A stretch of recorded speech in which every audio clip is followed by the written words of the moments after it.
episode number 17.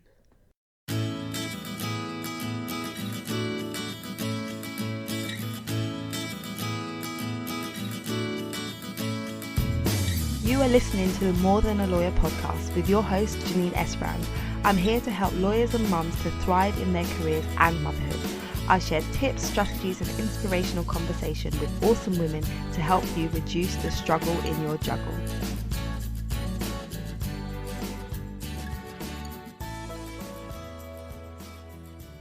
Hello and welcome to the show. It is awesome having you here as always. Now today I have a cold, so I apologise in advance for sounding a little bunged up. I'm hoping that this is going to pass pretty quickly. Okay, so let's jump into what we're talking about today. Today we're talking about writing books. Do you have write a book on your bucket list? Because I know I have, and it's one of those things that many of us would love to do, but would have no idea where to start. So on today's show, I'm talking to Alex Bigwarfe, the founder of Write.Publish, and she talks to us about how you can leverage your writing skills to increase your clients and boost your profile. So as lawyers, we learn how to write, and we learn how to write well, and so it's really interesting to speak to her about how we can really leverage those skills so that we can reach out to more clients and enhance our profiles within our practice areas. We also talk about motherhood and the practicalities of the day-to-day in motherhood, and so it's an awesome conversation. So I'm excited. I hope you are too. So without further ado, let's jump right in. Hi Alexa, welcome to the show. I'm super excited to have you on today. It would be great if you could introduce yourself to my listeners. Sure. Well, I'm happy to be here too. It's always fun to get to chat with you. My name is Alexa Bigwarfe, and I am almost 40. We're going to get into those fun details, right? I just share that because, I'm about to hit the big 40, so that seems a little monumental to me. But I am a freelance writer and book author coach. I have 3 small children, and I started I've got a long history in writing in my career in the military, and after that I was a technical writer. And then after I left to be home with my kids, I started blogging and writing books, just because I love to write. So that's how I got here. Cool. Well, it's really interesting to speak to you as a writer and someone who has such a interesting background and journey. As lawyers, we have to write and we have to be good at writing. So I'd be interested to hear more about kind of the technical writing you did before and how you've then transitioned into more creative writing through blogging and then writing books.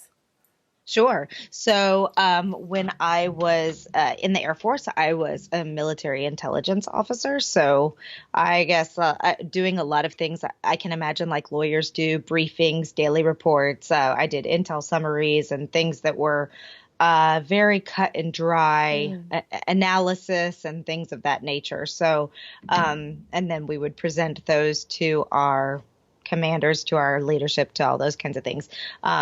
Put out reports, all kinds of different stuff like that. And I did the same thing when I transitioned to work for the state government. I did counterterrorism planning, actually, and grant writing and all kinds of like stuff that had to be written well, but was not like what you'd sit down on an afternoon to skim through just for fun, right? So plans and emergency plans and all kinds of stuff.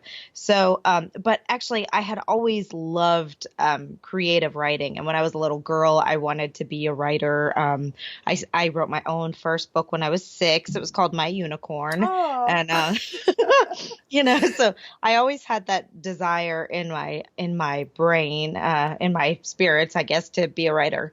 And,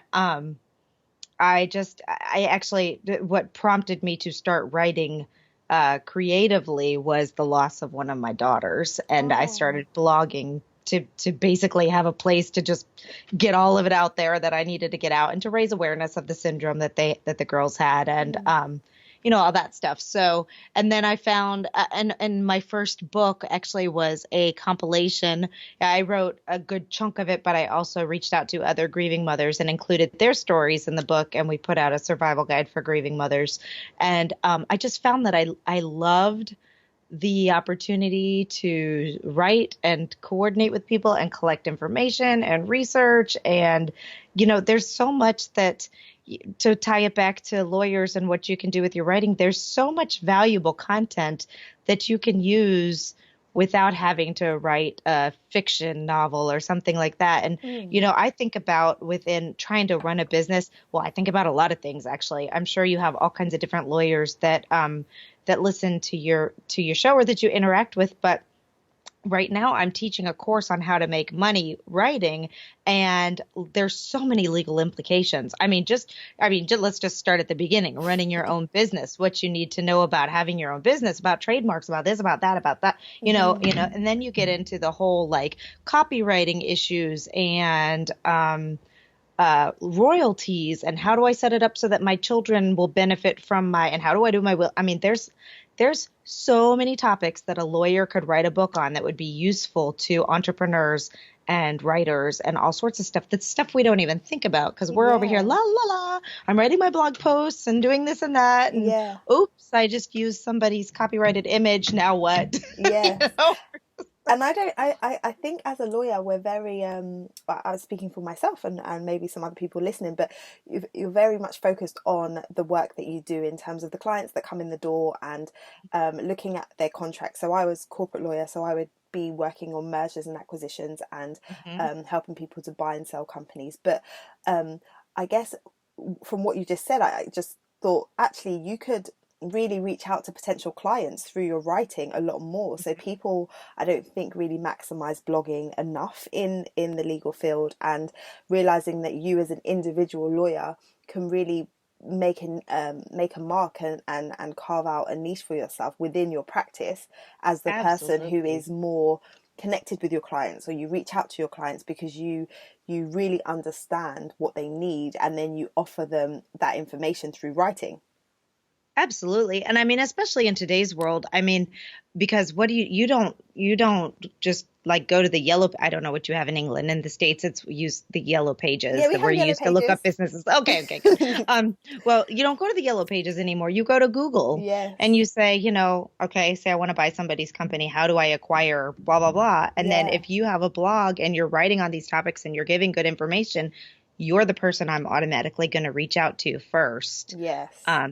But, I see in my entrepreneur groups, I see people asking questions all the time about, so if you have anybody who listens to this show who does like trademarks, who does, I don't even know the legal terms, I'm so sorry. But when you're setting up a corporation or an LLC or what you need to have this or that or whatever, I mean, they could really hit the gold mine by just putting out information for entrepreneurs who need that basic level understanding of, okay, I just launched a business. I think I'm ready to move beyond being a sole proprietor. Yeah. What do I do? What do I need? I just had an interview with a lady called Autumn Boyd, and she runs a law firm, and she does intellectual property is her main thing. Yes. And so she was talking about getting her business up and running and how she's kind of focused on creative entrepreneurs, because people that are growing their businesses from the ground up really need that support. And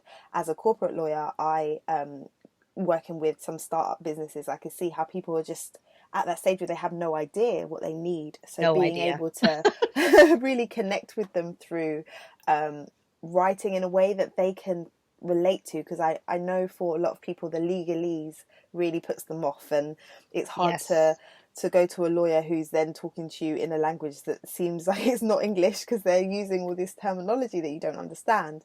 So I think lawyers can do a lot to just make things simpler for people and just break it down so that they really understand what it is you're talking about. It's invaluable, because I know for me, it's really intimidating. I know that I'm at the point where I need a lawyer just because my business is growing and I have several books out there and several joint, couple of them are written by more than one contributor. So there are a lot of potential ways that I could get in trouble if I'm not, protecting myself properly.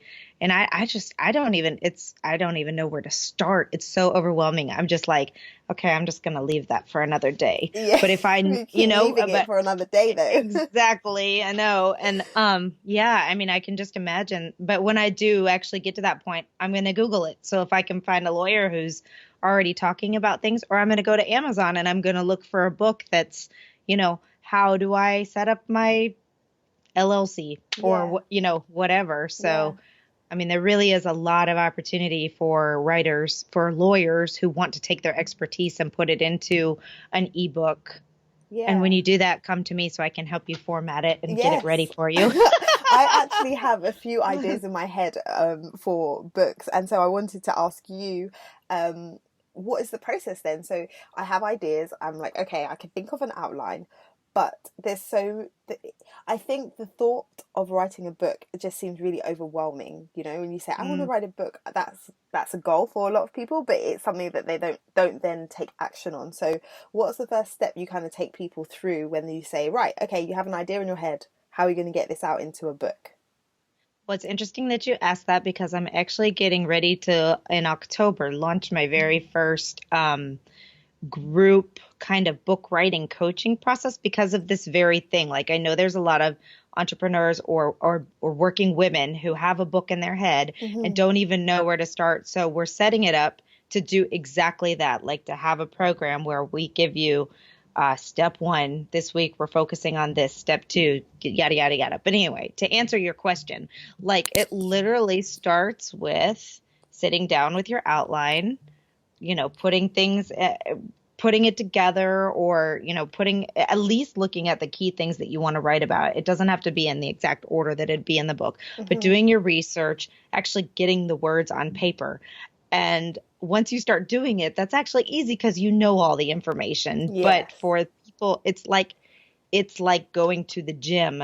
You know how to go walk on the treadmill, but making yourself get your clothes on and go to the gym, Yeah. it's really hard sometimes. But if you have somebody holding your hand and saying, come on, we're going to the gym, you're going to get there and we're going to be on that treadmill for 30 minutes. So that's kind of, but then more so than that, we'll be walking them through the process of, well, lawyers know how to research probably better than anybody else. So, but making sure that they're researching the right thing, if they're using interviews to make sure that they're lining up the right people. I'm envisioning that none of these are going to be fiction books. So it's a little bit of a different process when you're talking nonfiction.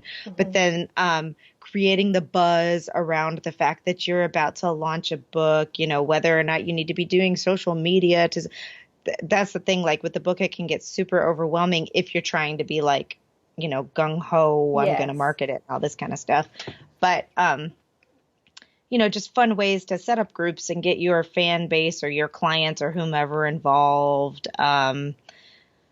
It's really the question itself is funny to me because I mean, really, it's just a matter of sitting down and writing it, Yeah. just writing it out, for typing it onto the paper. And then you can send it to somebody else to do all the fancy schmancy stuff, the formatting and the Yeah. editing and, But I but think even just hearing you kind of break it down, it just makes it seem less daunting. And I should know this because I work with people all the time about how do you set your goals and how do you break right. them down into actionable steps so that you're not just saying I want to do this big thing, but you're breaking them down to the point where you can actually take action on one thing that moves you to the next thing, and then before you know it, you've actually reached your Exactly. goal. But hearing you talk about how you would break down the book, it makes you think, oh, actually, I could see how that works. I could see how it could come out of my head and end up on the page. It's just another project that you're breaking down into really small chunks. That's exactly what it is yeah. So, I mean, if you have 17 topic areas, that's kind of a big number, but who knows? You may have a lot to write on.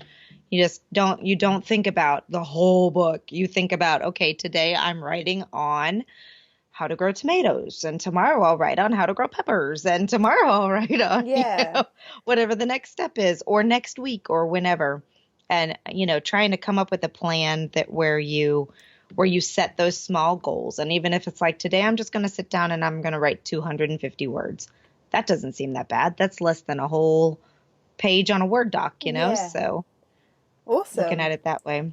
And I also encourage people to repurpose information. If they're already doing some kind of blogging or writing that they can reuse, like, for me, the blogging is the easiest example. But if I were to take, if I have a topic area that I blog on a lot, you just take all those posts and start making them a little beefed up or whatever, put them Yeah. into your Word doc and start, and make a book out of what you already have. Wow. And that's the glorious thing about ebooks is that you don't have to have a 200-page book because you're worried about it just being this flimsy little document. Yeah.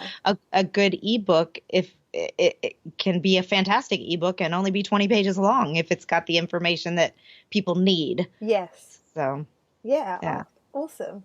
And in terms of like publishing, so I've discovered that there's the whole world of like self-publishing, and then there's a regular publishing. So I guess with self-publishing, that just opens it up. You could decide you're going to write a book on a topic and say, I'm going to publish it myself, if you wanted a physical book. Absolutely. And there's several different areas. There's indie publishing, which is when you are publishing through an independent, you're using a bunch of other sources to help you get a book published. So you're using a cover designer, and you're using, somebody who might do your interior design, and you're doing this and that and that. That's what we call independent publishing, indie publishing. And then there's self-publishing, where you do it all by yourself. Mm-hmm. And then there's hybrid publishing now, which you have people that have big houses and big companies, but you usually wind up paying them to do all the services for you, but they have ins with some of the bigger houses. Okay. So, and then there's traditional publishing through a major house, but I rarely encourage anybody to try and go the traditional route unless they have a book that people are just falling over backwards to try and get their hands on, because it's harder. You don't make as much money, and it can be really, really discouraging if someone's like, I have this great book and no one will publish it, when you can, take the steps and go ahead and publish it yourself. And there's no saying that just because you self-publish that you can't come back around and be picked up by an agent or a larger publishing house later on down the road. Cool. But, wow, I've learned a whole lot there. Sorry, I just kind of rambled on about it for a second there, but Thank you. So tell me now a bit about your motherhood journey, because you have a podcast called Lose the Cape, and I've had the privilege of being interviewed by you on there. So can you share a bit about why you started that podcast and how that ties in with your journey in motherhood so far? Sure. So it's interesting. A friend, a co-blogger, and I, who write on very similar topics about the struggle of the juggle and, being able to make it through every day as a busy mom. We actually wrote a book together, and it's called Lose the Cape: Realities for the Busy Modern Mom and Strategies to Survive. And we interviewed a lot of different moms and talked to them about their best tips and tools and resources. And we did research, and we did all kind of things just to really help out mostly new moms. We didn't intend it to be new moms because neither of us were new moms when we wrote it, but that's just kind of the way that it wound up being. Yeah. And then we were like, you know what, we should start a whole community around this. So we launched our website.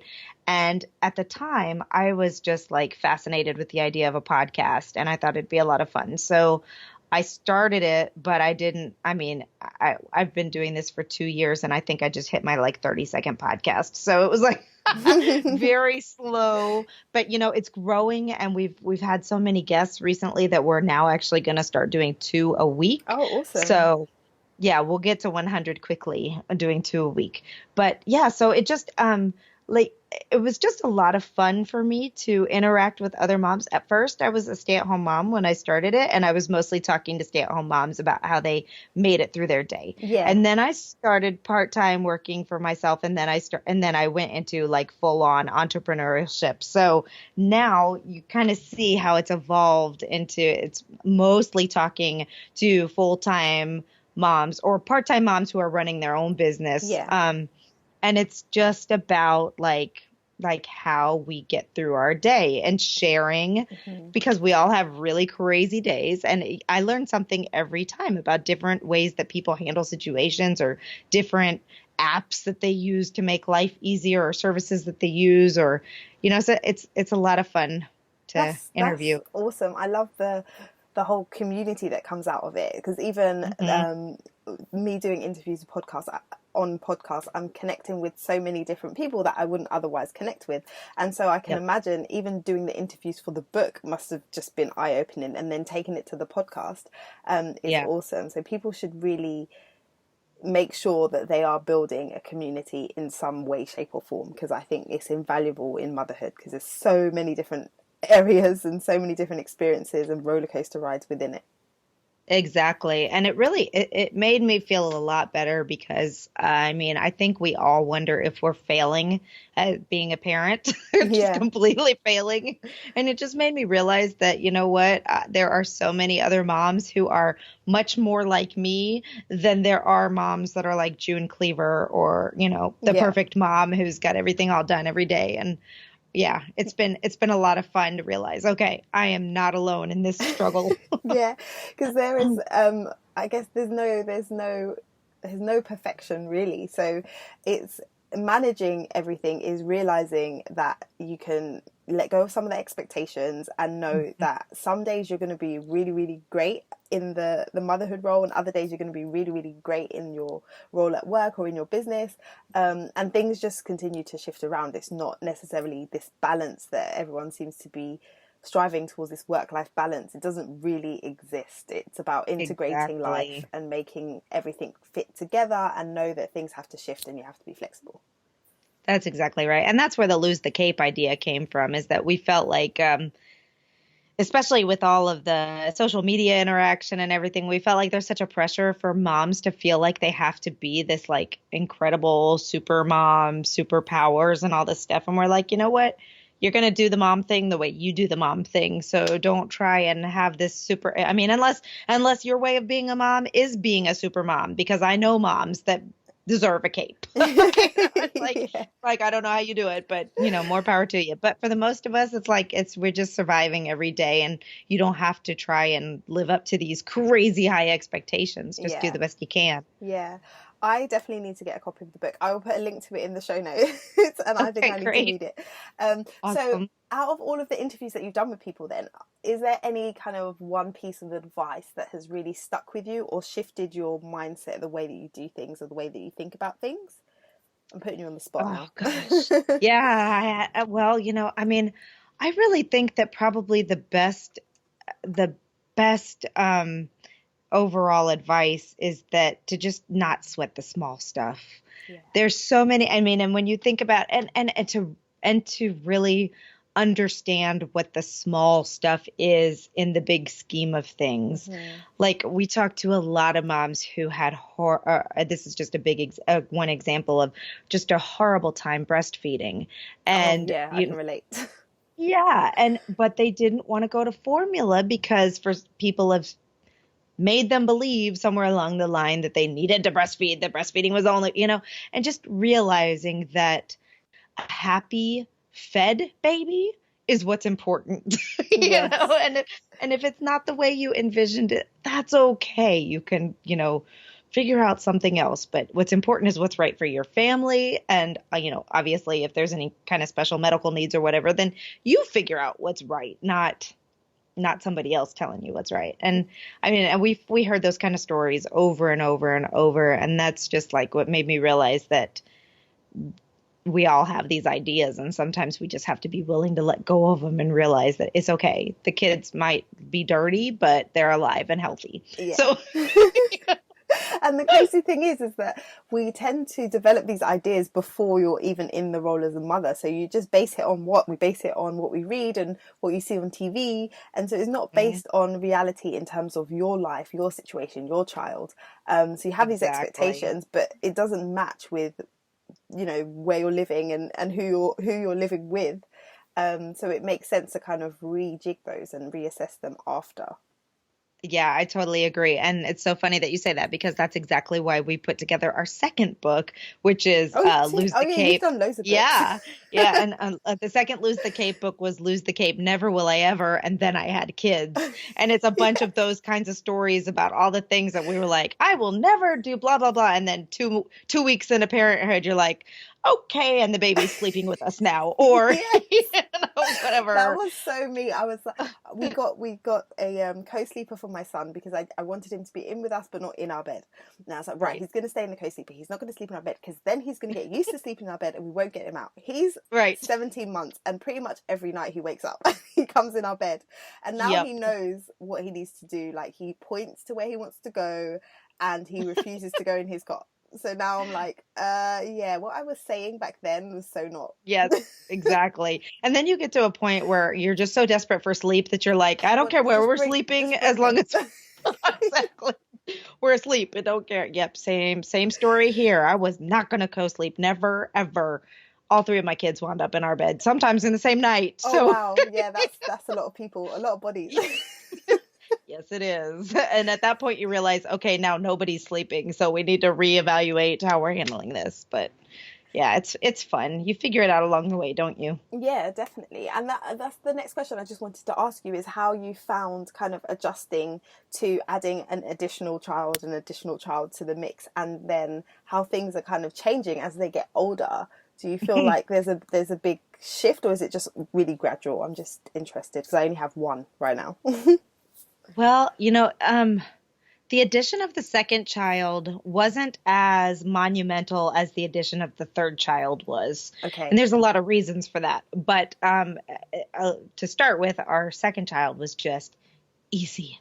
Oh my gosh, she was easy. She slept well. She ate well. She smiled all the time. She only cried unless she needed something. So she was just easy. And then, I had a really bad third pregnancy, and the twins were sick, and then we lost one of them, and the other one was in the NICU for a really long time. So I'm not sure how adding the third child would have been in a normal situation. Yes.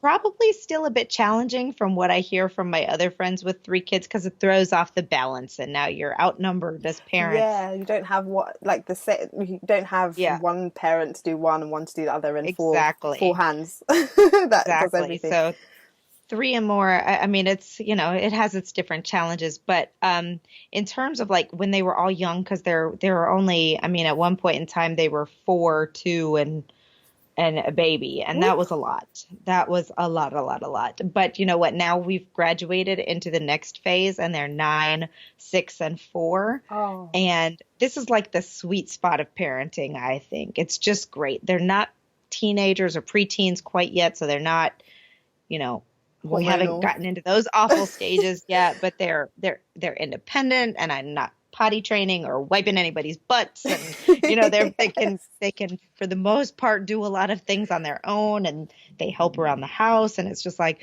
oh my gosh, this is nice. Yeah. This is a nice place right before we go back into the next stage, which I know will be super busy with activities and school and homework and learning to drive and boys and girls and all that craziness. I don't even want to think about that stuff. That's crazy. Because then you start thinking about what you were like as a teenager, and you're thinking, oh gosh, I don't even want to go.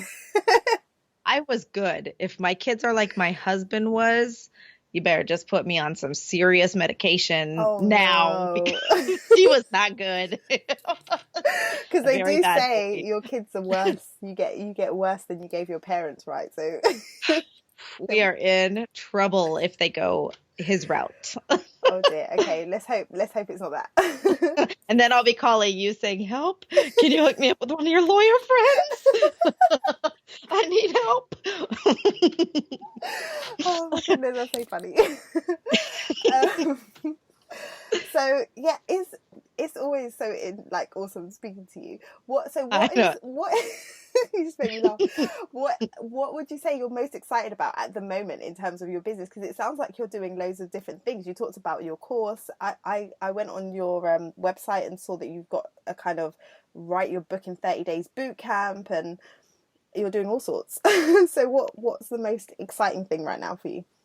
Well, I have 3 clients that are first-time authors, and 2 of them are fiction authors, and I love getting the opportunity to see someone launch their very first book. Like, it gives me chills even thinking about it. It's exciting because your book, it's like a child. It's like giving birth to a child. Yeah. Exactly. And there's so much love and time and effort that goes into a first book. Unfortunately, usually they are broke, so I have to do some of these other things to make up for the fact that I love working with first-time authors. But no, it's a lot of fun, and helping them through the process and all the things that they don't think about. Like, oh my gosh, I thought I was just going to publish my book on Amazon and it would sell 1 million copies. And I'm like, oh no, we've got to work our butts off in marketing and, PR and doing this and doing that. And it's fun helping them get on podcasts and doing good things like that. I don't know. They get so excited. And I Yeah. remember what it was like with my first book, how exciting it was. So yeah, it's cool. I love it. Yeah, But it's I awesome. love words. I love helping people with their content strategy. I love people helping people with their blogs, and in general, just like taking the knowledge that I have and giving it to somebody else and helping them, well, selling it to someone else, I guess, if we're going to be real. Yeah. But yeah, it's fun. I love it. I finally know what people say when they mean when you love what you're doing, it's not a job. It's not like work. Yeah, totally. Yeah. When I'm coaching people, I just love it. And you mentioned your love of writing. I love writing too. I really like poetry. So Mhm. I've used it in the past as kind of like an outlet to kind of say what's on my mind. And I have performed some poems a few times, and I have thought Nice. about bringing it all together into some form of book. So that was one of my book ideas.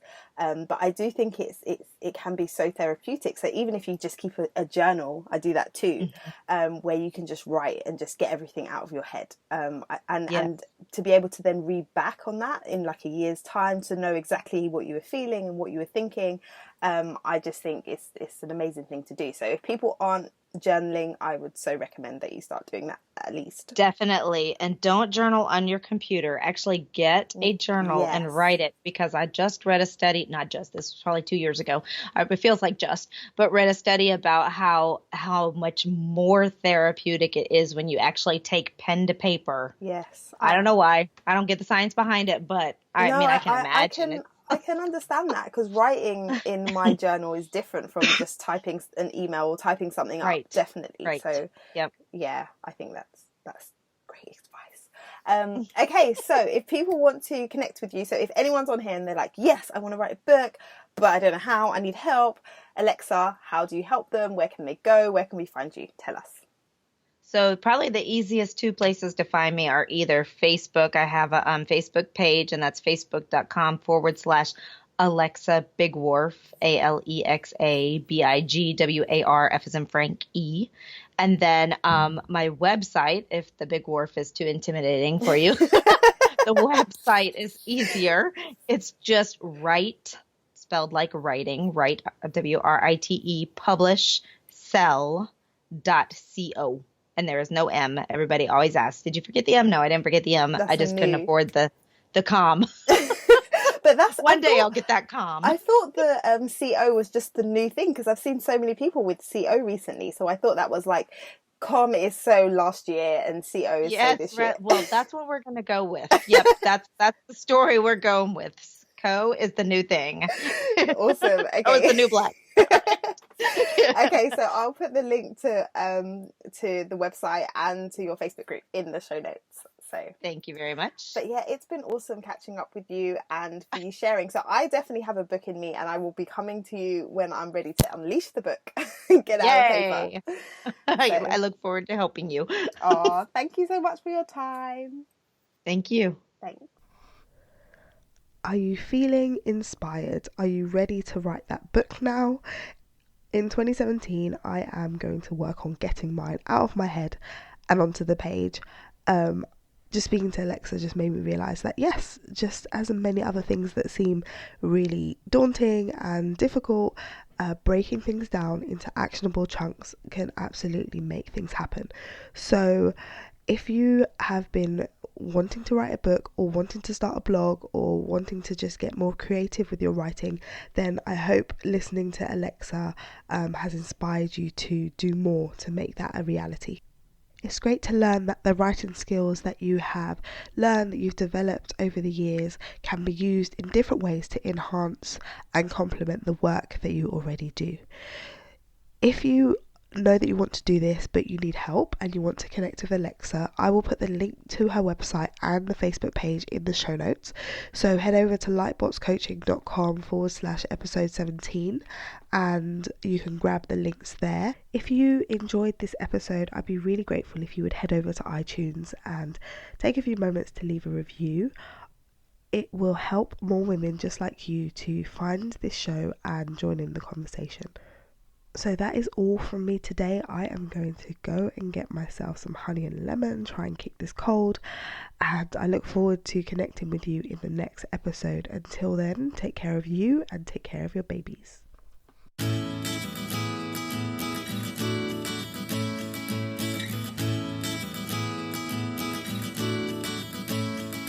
The More Than a Lawyer podcast features music from Ben Sound.